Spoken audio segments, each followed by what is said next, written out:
Hello everyone, welcome to UPSC with Katie.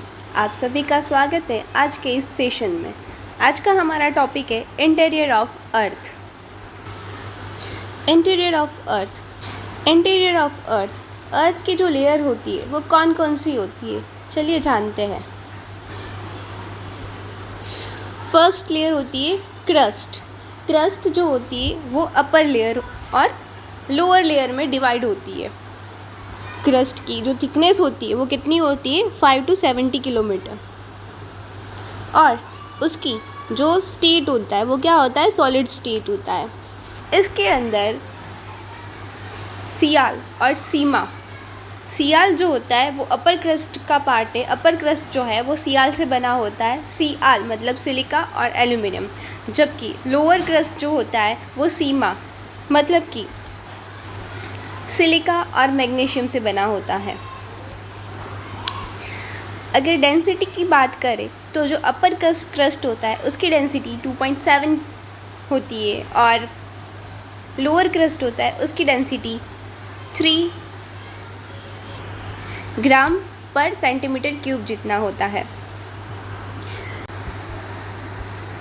Next layer होती है वो होती है मेंटल। मेंटल की जो थिकनेस होती है वो 2900 किलोमीटर जितनी होती है। उसका स्टेट सॉलिड और सेमी सॉलिड होता है, और इसके कंपोजिशन की बात करें तो वो मैग्नीशियम, सिलिका और आयरन से बनी होती है, और उसकी डेंसिटी नियर अबाउट 3.3 to 5.7 ग्राम पर सेंटीमीटर क्यूब जितनी होती है। नेक्स्ट जो हमारा लेयर है वो होता है outer core and inner core, उसके बाद वाला। आउटर कोर की जो थिकनेस होती है वो होती है 2200 किलोमीटर जितनी, और वो लिक्विड स्टेट में होता है। कंपोजिशन की बात करें तो वो आयरन और निकल, जिसे हम नाइफ के नाम से भी जानते हैं शॉर्ट फॉर्म, तो आयरन और निकल से बना होता है। और अगर उसकी डेंसिटी की बात करें तो उसकी डेंसिटी 9.92 12.2 ग्राम सेंटीमीटर क्यूब जितनी होती है। इनर कोर आपको जान के, इनर कोर की थिकनेस जो होती है वो होती है 1220 किलोमीटर, जो सॉलिड फॉर्म में होता है, और इसके कंपोजिशन में भी आयरन और निकल होता है। इसकी डेंसिटी 12.8 ग्राम पर सेंटीमीटर क्यूब जितनी होती है।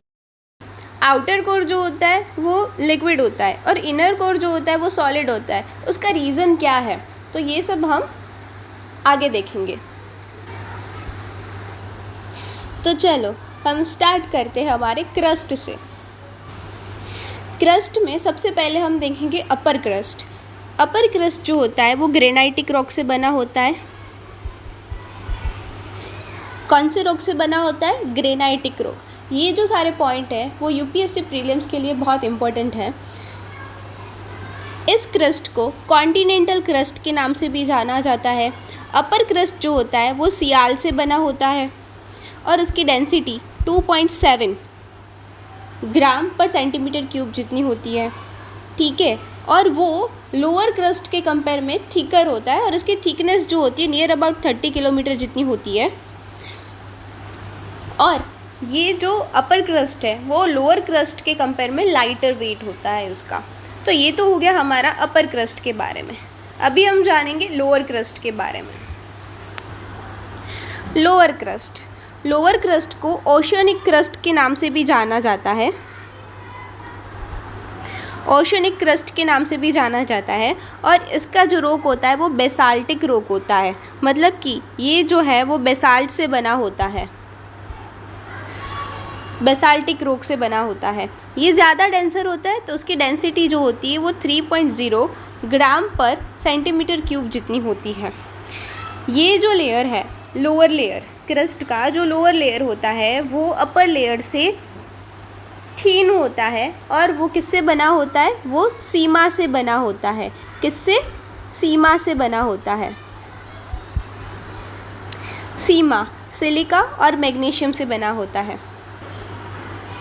अभी अपर क्रस्ट और लोअर क्रस्ट के बीच में जो कंटिन्यूटी होती है उसे बोलते हैं कॉन्ड्राड डिसकंटिन्यूटी। सपोज़ करो ये हमारा क्रस्ट वाला पार्ट है, यहाँ पे लोअर क्रस्ट और ये वाला हमारा अपर क्रस्ट वाला पार्ट है।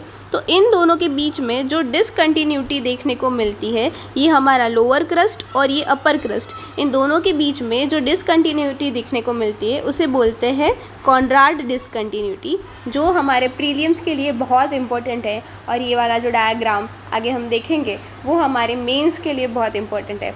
तो अपर क्रस्ट और लोअर क्रस्ट के बीच में कॉनराड डिसकंटिन्यूटी देखने को मिलती है। मेंटल, हमारा नेक्स्ट लेयर कौन सा होता है? मेंटल। जो मेंटल होता है वो नॉर्मली किससे बना होता है? वो बना होता है मैग्नीशियम, सिलिका और फेरस से बना होता है, जिसे हम आयन भी बोलते हैं। उसके भी दो पार्ट होते हैं, एक होता है अपर मेंटल और एक होता है lower mental.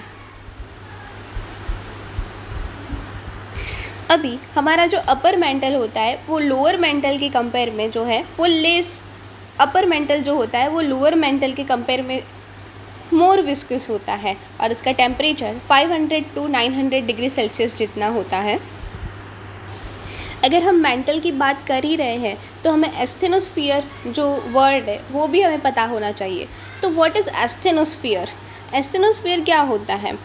Asthenosphere is weaker zone of mental, primary source of magma होता है। उसके अंदर मैग्मा का सोर्स है, जहाँ से हम देखते हैं कि वोल्केनो में मैग्मा बाहर निकलता है, तो वो कहाँ से? एस्थेनोस्फीयर वाले पार्ट में से निकलता है। अभी सेकंड जो टर्म है जो हमें याद रखना पड़ेगा वो है लिथोस्फीयर। तो लिथोस्फीयर क्या है? लिथोस्फीयर जो है वो क्रस्ट प्लस जो हमारा अपर मेंटल होता है, उन दोनों को मिला के जो हमारा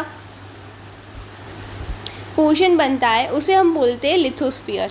तो what is lithosphere? Lithosphere is the crust plus upper mantle, उसे बोलते हैं लिथोस्फीयर। जहाँ पे हमारी जो टेक्टोनिक प्लेट होती है वो फ्लोट करती है, वो वाला स्फीयर उसे बोलते हैं लिथोस्फीयर।